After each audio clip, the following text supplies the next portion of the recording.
everybody. I'm Andy David, and so everything is crazy in the world right now because of this pandemic, but there are those, however, that are putting their lives on the line every day. Healthcare workers are going into work every day knowing that they are at risk to be exposed, but they're still showing up and doing their jobs anyway. They're working super long hours. They're having to see firsthand the effects of COVID-19 on their patients and their patients' families. And then on top of that, they're also having to make sure that they're still taking care of themselves, both physically and mentally. Even though this is a highly contagious virus, they're still putting in their all. They're struggling to keep up with keeping themselves and their patients protected, and they're working over 24-hour shifts sometimes. A lot of these workers have been saying that every day just feels like it keeps getting worse. Even with these long hours, they're working super hard, and they feel like they just can't keep up with the high demand and the worsening conditions. And these workers are losing sleep over the fact that the next day they might have to show up and call one of their patients' families and give terrible news once again. And, their hearts break for their patients and their families.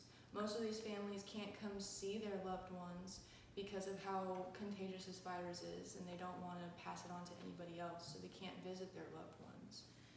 And healthcare workers are taking on the responsibility of keeping their families informed. They're making sure to keep their families updated, even though it might not be a hopeful update. These frontline workers are having to balance extremely hard working conditions and also taking care of themselves mentally and physically. With these crazy hours and this protective gear that they have to wear, simple tasks like using the restroom or eating or drinking can become a hard task.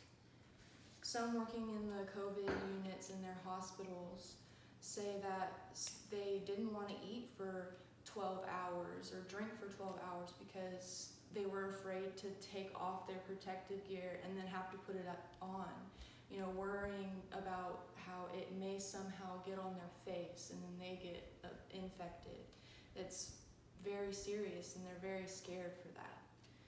And having to work with this virus and firsthand see the effects of it on the people that they're with every day, their patients, has to be mentally exhausting. Since there's no vaccine and there's no cure, they really can't do anything for their patients. And people that go into this profession go into it because they care about people and they want to help people. They want to help them get better, and they can't. They're just watching them suffer, and that has to be so mentally taxing on them. So it's really hard for them to keep up with their physical and mental health during all of this.